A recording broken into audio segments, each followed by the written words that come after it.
verdad. Quisiera hacerles pensar en una idea, en, en una tormenta, de estas tormentas tropicales que se ven por las noticias y que afectan a los lugares del trópico de nuestro planeta.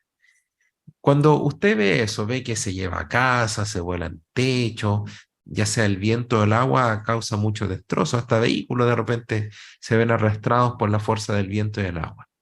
Pero ¿le ha llamado la atención o tiene en mente una, una creación de Jehová, algo que está en la naturaleza y que es increíblemente resistente ante esas tormentas, que usted lo puede ver moverse para todos lados, remecido por los vientos, pero no se cae?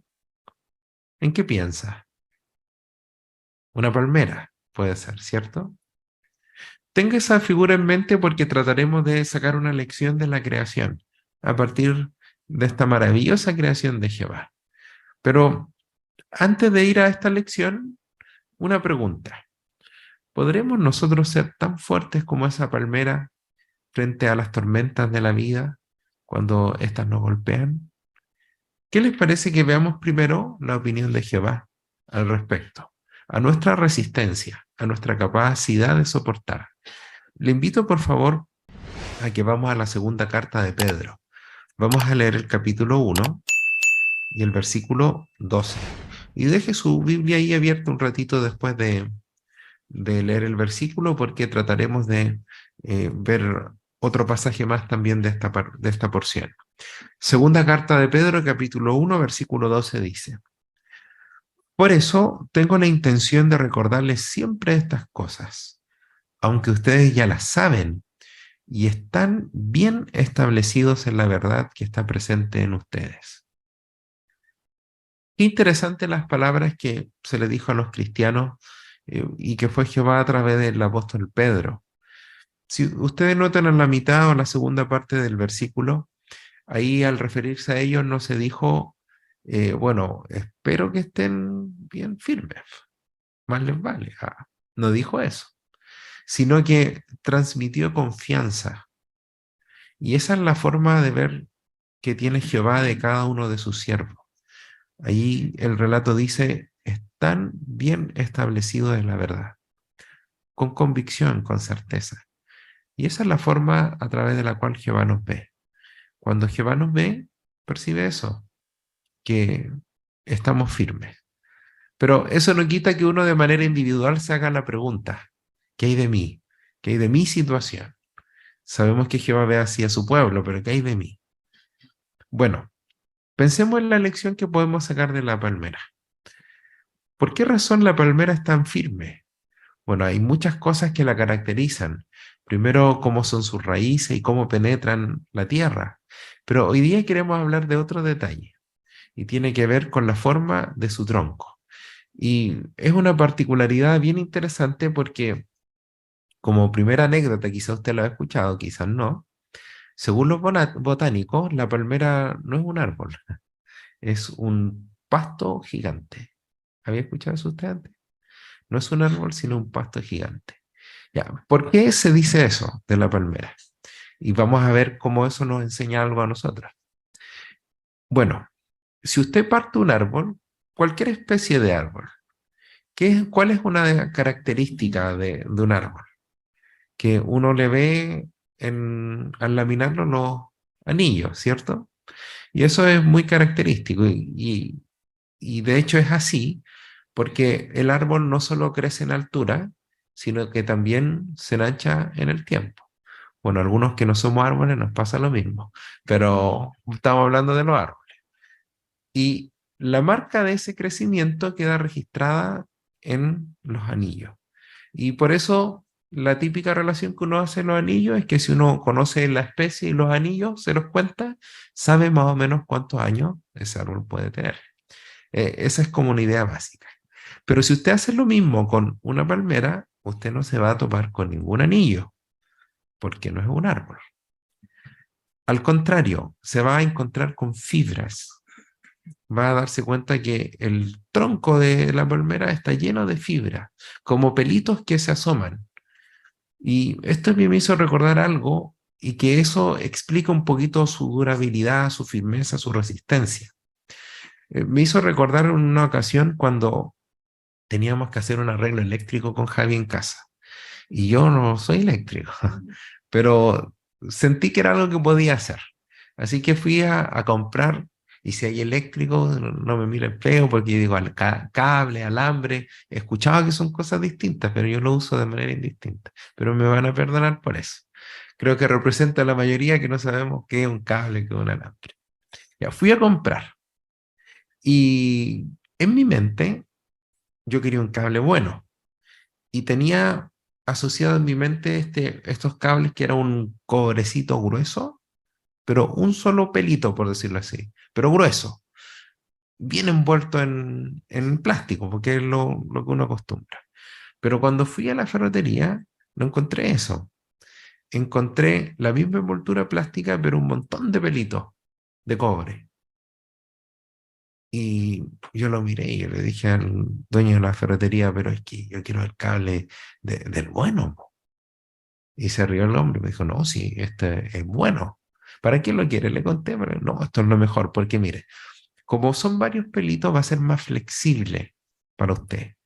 Y como va a querer moverlo entre los recovecos, lo va a poder doblar tranquilo, sabiendo que no se le va a romper y perder la función por la que usted lo compró. Estos antiguos que usted se acuerda, usted los dobla un poquitito y se quiebran. Y a la hora que se quiebran, ya dejaron de funcionar. Así que le conviene más este. Bueno, yo no le creí mucho, pero lo compré y funcionó, ningún problema. Lo pude instalar entre los recovecos y cumplió su propósito. Pero, ¿cuál era la característica del cable? Al no ser solo una sola hebra, sino tener muchos pelitos, esos pelitos aportaban flexibilidad y firmeza a la vez. Y justamente eso es lo que pasa con la palmera. Eso es lo que la hace tan firme. Porque si usted recuerda en la palmera, no es que se quede rígida resistiendo el viento. De hecho, cuando uno la ve en las tormentas, lo más probable es que usted la vea muy corvada y chasconeándose con el viento, con las hojitas que tiene. Pero no se rompe, es porque es flexible. Y eso le da la firmeza, esos pelitos, esas fibras que les vamos a llamar. Bueno, ¿cuál es la lección? ¿Cuáles son nuestras fibras en sentido espiritual? Porque recuerden, no queremos quedar con la idea de que la palmera no es un árbol, sino que queremos sacar la lección para nosotros. Entonces, ¿cuáles serían como esas fibras que nos aportan la resistencia y flexibilidad para enfrentar las pruebas? Ya, el secreto estaba en el versículo que leímos, pero solamente para reforzar, vamos a leer el siguiente, el versículo 13. Dice ahí, pero veo apropiado, mientras continúo en este tabernáculo, despertarlos con recordatorios. Y es esa frase que queremos destacar, recordatorios. ¿Y recordatorios de qué? Bueno, el versículo 12, mira lo que decía Pedro, tengo la intención de recordarles, por eso les decía que la respuesta ya estaba. Recordatorios, ¿pero de qué? De la verdad, porque es en eso en lo que estamos bien establecidos.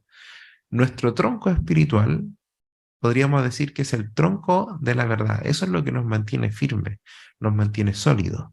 Pero bien sabemos que la verdad que hemos aprendido no consiste en un solo elemento, en una sola afirmación, sino que hay muchas cosas que hemos aprendido y cada una de estas fortalece nuestro tronco espiritual. Ahora, si dijéramos que la razón que nos mantiene atados a la verdad es la misma que nos acercó a ella en un principio, posiblemente algo está pasando en nosotros y necesitamos reafirmar nuestra espiritualidad. Porque claro, inicialmente, si uno es sincero, especialmente si conoció la verdad en una circunstancia difícil o no desde pequeño, lo primero que le llamó la atención fue algo que le interesaba, la esperanza o volver a ver a un ser querido. Y está bien, eso no está mal. Pero luego fuimos aprendiendo otras cosas de nuestro Creador. Y esas cosas hicieron que ese tronco o esa conexión inicial con Jehová se robusteciera, se fortaleciera. Y seguimos queriendo esas mismas cosas, pero ahora no es solamente el cumplimiento de las promesas de Jehová los que nos tiene atado a Él, sino que son muchas otras verdades que hemos aprendido de nuestro Creador. Así que la idea es, en esta consideración, repasar algunas de estas verdades y cómo obtenerlas. En particular eso, cómo obtener estas verdades, estos recordatorios tan necesarios, que son estas fibras de nuestro tronco espiritual. Pero antes de ir a eso, solo una mención. ¿Por qué? ¿Por qué tienen que pasarnos en la vida estas pruebas? ¿Por qué tenemos que vivir experiencias como las de Job? Porque uno dice, no, ¿por qué no viene solo una? ¿Por qué tienen que venir todas juntas? ¿Cuál es la razón? Vamos a ver una razón en un texto de la Biblia. Le invito por favor a Juan capítulo 8, versículo 44. Juan capítulo 8, versículo 44. Quizás recuerde este versículo porque dice algo de Satanás. ¿Se acuerda qué dice ese texto de Satanás? Quizás algunos están recordando ya que es el padre de la mentira. Claro. Pero no lo vamos a leer por eso en esta ocasión. Así que vamos a leerlo igual. Juan 8, 44. Por favor. Allí dice, ustedes son hijos de su padre, el diablo. Evidentemente no hablándole a siervos de Jehová, ahí le estaba hablando a estos enemigos de Jesús mientras estuvo en la tierra. Y quieren cumplir los deseos de su padre. Él en sus comienzos fue un asesino. No se mantuvo fiel a la verdad porque no hay verdad en él.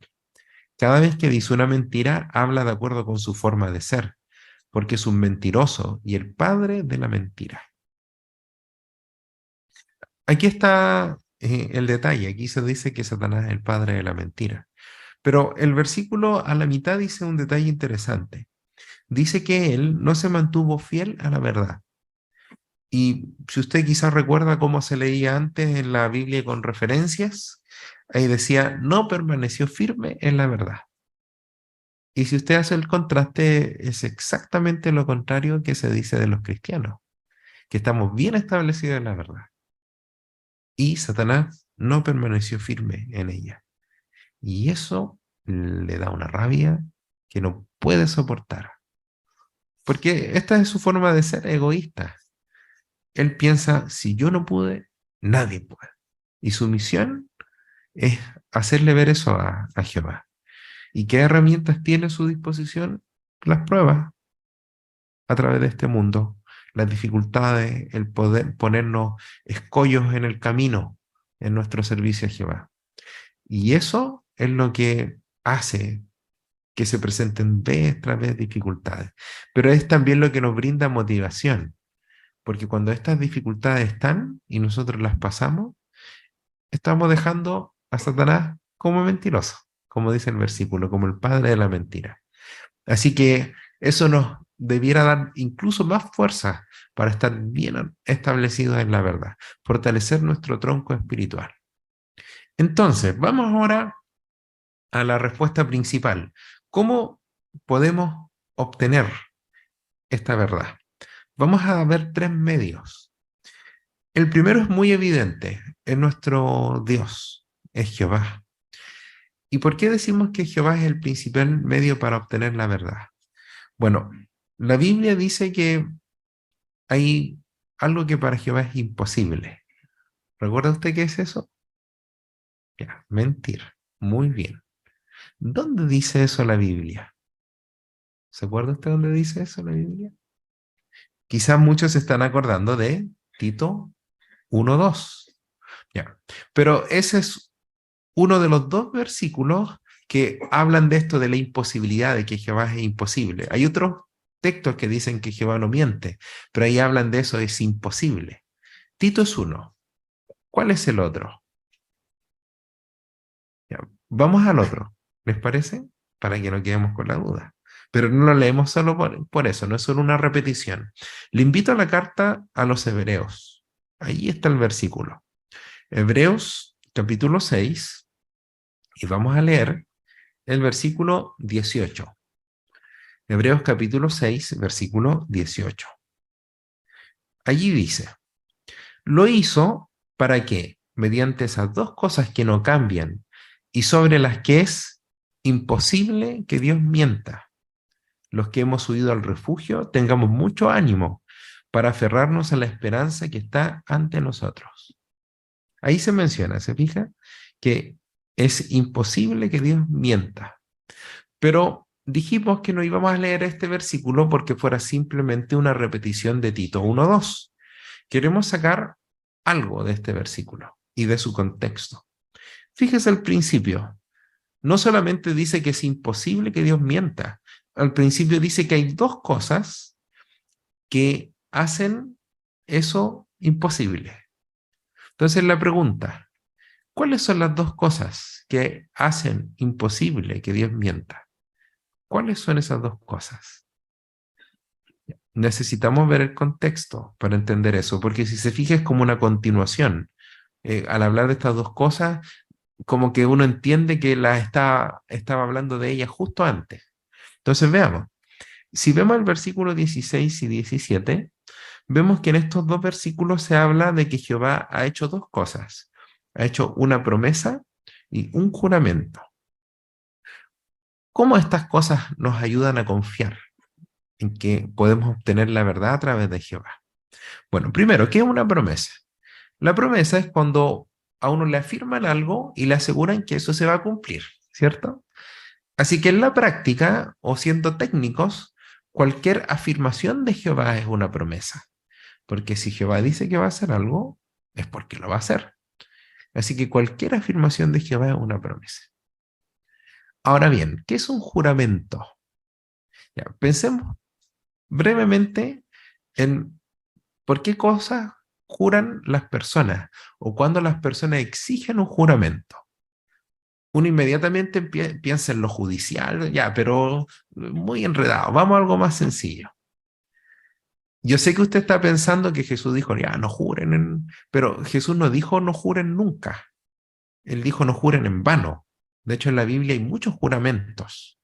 Entonces, hay ocasiones en las que el siervo de Dios se ve en la necesidad de jurar. Sin embargo, no vamos a pensar en esas veces necesarias, si vamos a ir a lo cotidiano, a lo que hace la gente en el mundo. Ya. Le pongo una situación. Una persona se tiene que juntar con un amigo y es esencial que estén a tiempo en el lugar donde van a ir juntos. El problema es que el amigo es re bueno para llegar tarde. Es conocido por eso, tiene fama. Así que le dice, ya, po, pero tenemos que llegar a la hora. No, si voy a llegar a la hora, si yo voy a llegar a la... Ya, pero júralo. ¿Cierto que le dice eso? Y después le dice, por tu mamá.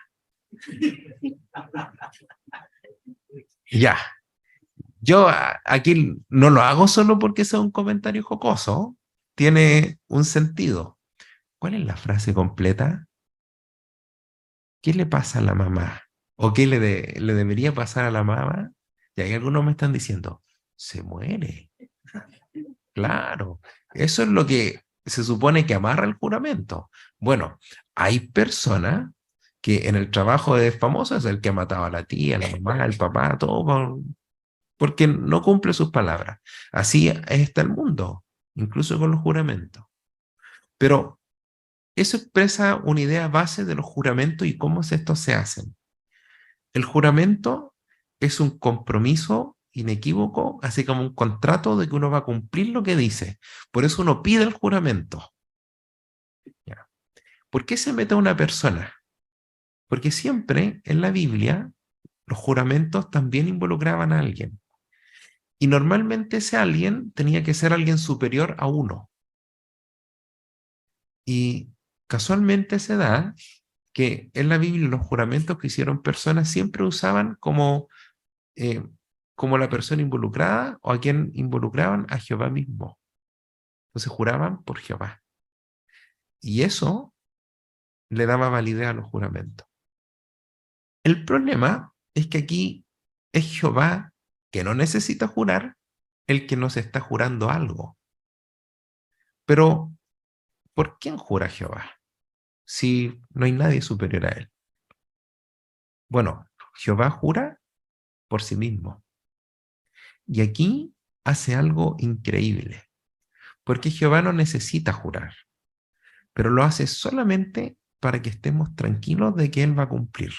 Porque sabe en el mundo y con la clase de personas con las que nos relacionamos y que estamos acostumbrados a que las promesas no se cumplan. Pero recuerde lo que pasó con la mamá, si le dije que no era un comentario jocoso. Cuando alguien involucra al tercero, está exponiendo la vida del tercero. Pero Jehová no está exponiendo a un tercero, está poniéndose a sí mismo como respaldo. En otras palabras, Jehová le está diciendo, si no cumplo esta promesa, no puedo existir. Eso es lo que Jehová está diciendo. Si no cumplo esta promesa, no puedo existir. Es decir, cuando decimos que Jehová va a cumplir su propósito y que lo más importante es que se haga la voluntad de Jehová, eso como que uno siente que nos saca un poquito del cuadro a uno, porque claro, la voluntad de Jehová y su nombre es lo más importante. Pero Jehová es tan amoroso que nos puso en el centro, porque para cumplir su propósito, Él tiene que cumplir sus promesas con nosotros, porque si no, no puede existir. ¿Se da cuenta la seguridad que le transmite Jehová con sus promesas? Por eso es imposible que Él mienta.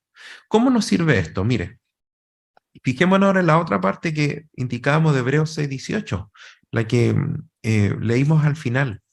Ahí en la última parte de Hebreos 6:18 dice, para que los que hemos huido al refugio tengamos mucho ánimo, para aferrarnos a la esperanza que está ante nosotros. Entonces, ¿cuál es el propósito por el que Jehová nos jura? Para que estemos tranquilos y nos aferremos a la esperanza.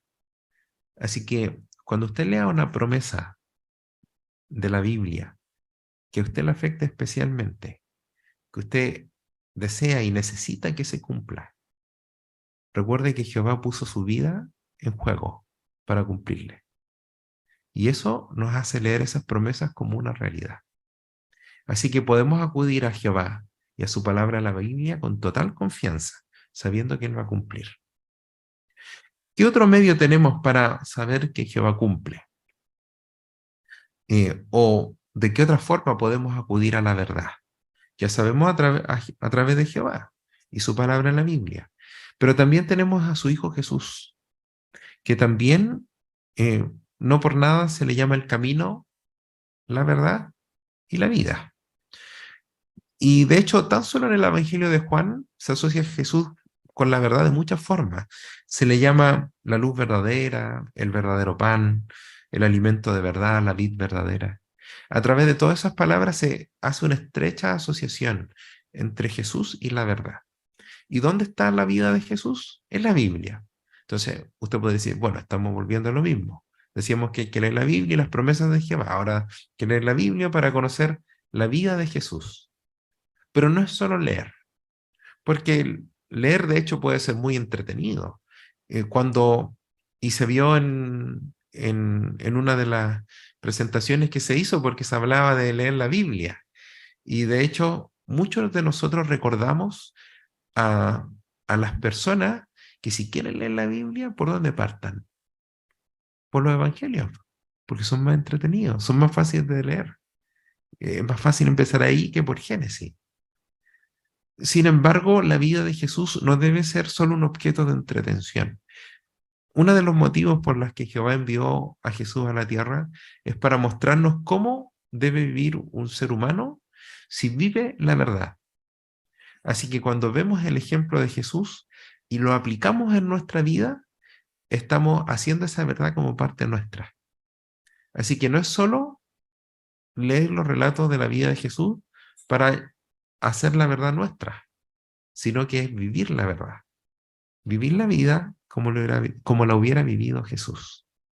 Esa es la lección para nosotros. Y así nos aferramos también a la verdad. Y el tercer medio que tenemos es la organización de Jehová, el esclavo fiel y prudente, que Jehová ha nombrado para alimentarnos con la verdad. Y ese es un alimento nutritivo, no contaminado, no manchado como ocurre en este mundo, donde religiones y otras organizaciones tuercen la verdad para adaptarse al pensamiento popular, con el solo fin de ganar adeptos o de que las personas no los critiquen. No es así con el pueblo de Jehová. Pero se da una particularidad aquí. ¿Y cuál es esa particularidad? Que la vida de Jesús, absolutamente confiable para nosotros. La guía de Jehová a través de su palabra, maravilloso. El cuerpo gobernante, el esclavo fiel y prudente, podríamos decir que también, porque de hecho vemos esas instrucciones y las aceptamos con gusto. Pero ocurre algo que normalmente no es un miembro del cuerpo gobernante el que nos transmite una instrucción, sino que hay un flujo de comunicación y normalmente nos llega a través de los ancianos o un anciano que está en la plataforma y lee una carta o transmite una instrucción. Y ahí está nuestro talón de Aquiles a veces, porque a esa persona le conocemos la yayita, por decirlo así. Lo conoce. Muchas veces se da el caso y, e incluso a mí me pasa que me toca visitar congregaciones donde hay ancianos de congregación que eran ancianos cuando yo era niño en mi congregación. Entonces yo digo, ¿qué me va a creer el amigo? Pero claro, ahí está la confianza en el arreglo de Jehová, porque uno entiende de que no es la persona, sino que Jehová ha establecido un medio para transmitirnos la información que Él desea transmitirnos. Y ahí está nuestra confianza. Y eso me recuerda unas palabras que dijo el apóstol Pablo. Recuerde que él era miembro del cuerpo gobernante, pero además era ministro viajante y dentro de su labor tenía que llevar cartas a las congregaciones. Y en una ocasión él les dijo a los cristianos de Galacia, ¿y ahora soy su enemigo porque les digo la verdad? Claro, porque él vio ese conflicto. Y la idea es que nosotros también aceptemos ese medio, porque es un medio que Jehová nos ha dado para transmitirnos la verdad. Así que cuando lo hacemos, cuando sacamos provecho a la instrucción que se nos da, podemos también aferrarnos a esta verdad y fortalecer nuestro tronco espiritual. Pero brevemente les menciono tres principios que nos pueden ayudar a mantenernos bien agarraditos a la verdad. ¿Cuáles son estos? Primero, ver estos principios como una protección en la vida, no como una restricción. Y eso es lo que lamentablemente pasa en el mundo, que al ver las normas de Jehová las ven como una atadura, más que como una protección para hacer frente a los problemas. No es el caso de los siervos de Jehová. Otra cosa que nos puede ayudar, no ceder a las dudas. Y aquí me gustaría solo comentarle brevemente algo que ocurrió hace poco, usted lo recordará, cuando recibimos esa triste noticia de los hermanos de Hamburgo que fueron víctimas de un atentado.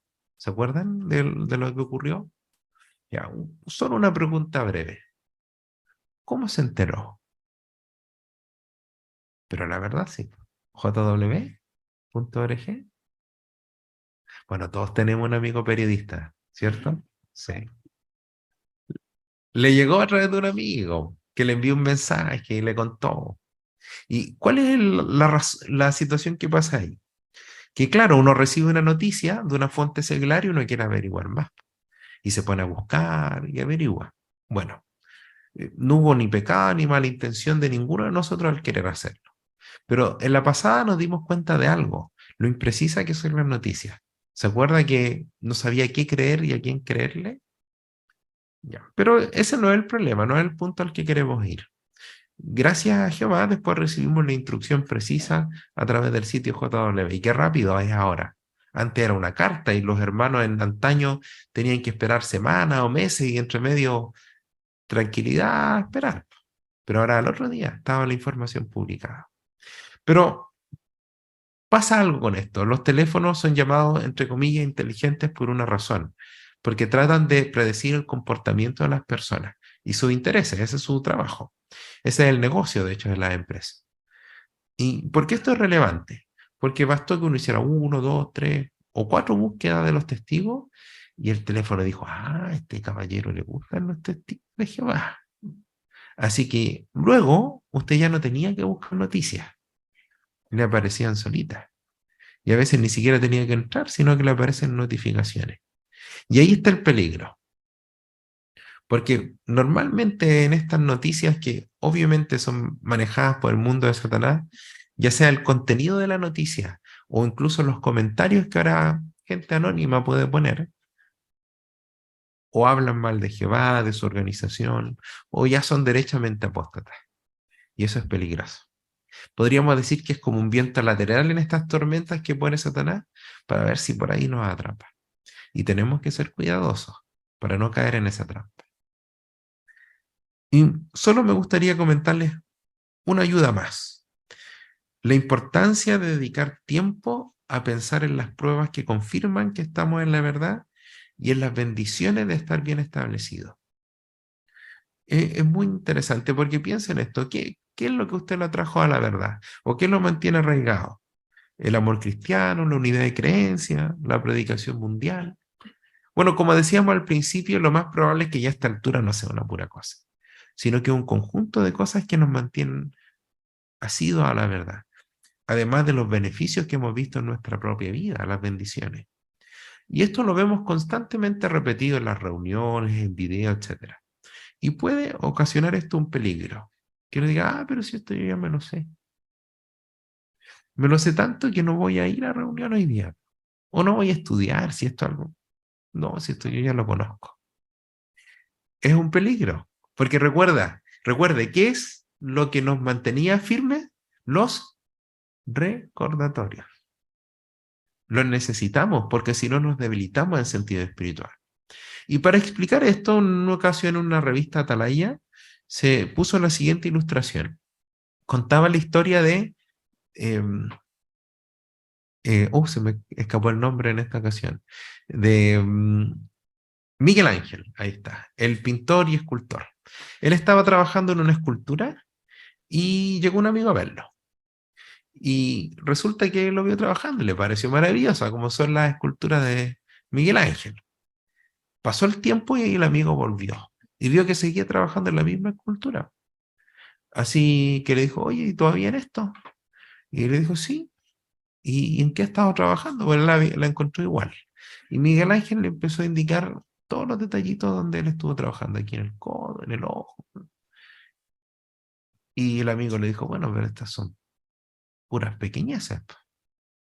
Y Miguel Ángel le contestó, sí, pero son las pequeñeces las que hacen la perfección. Y la perfección no es ninguna pequeñez. Quizá usted ha escuchado esa frase en algún formato similar. ¿Y por qué traemos esta colación? Porque lo que se ha publicado de parte de la organización, y esa es la explicación que daba esta atalaya, es como esa gran escultura. Y claro, cada cierto tiempo necesitamos que se vuelva a retocar o a trabajar en ciertos detalles. Y por eso usted ve siempre repetidos estos artículos que fortalecen nuestra fe. Si usted siente que ya los conoce bien, dedíquese a buscar las, entre comillas, pequeñeces. Esas cosas nuevas, un ángulo nuevo, una aplicación nueva, una lección nueva para nuestra vida que fortalece nuestra fe o que nos permite incluso transmitir esa información a otros. Si lo hacemos, bueno, seguiremos fortaleciendo nuestro tronco espiritual. Pero finalmente, ¿qué es lo que nos va a mantener firmes? El último texto, segunda a los Tesalonicenses, capítulo 3, versículo 3. Porque uno ve que en todo esto depende de lo que hacemos nosotros, de nuestros esfuerzos. Pero ¿qué nos promete Jehová? Dice segunda a los Tesalonicenses capítulo 3, versículo 3. Pero el Señor, bueno, siempre en las escrituras griegas hay que estar seguro a quién se refiere el Señor. En este caso se refiere a Jehová. Por el contexto lo podemos ver. Pero el Señor, es decir, Jehová, es fiel y Él los fortalecerá y los protegerá del maligno. Así que esa es la seguridad que tenemos, que hagamos todo lo que esté a nuestro alcance para mantenernos firmes, bien establecidos en la verdad, sabiendo que ante las pruebas de este sistema, Jehová nos brindará su protección y nos ayudará a estar bien establecidos y poder adorarle siempre unidos a la verdad.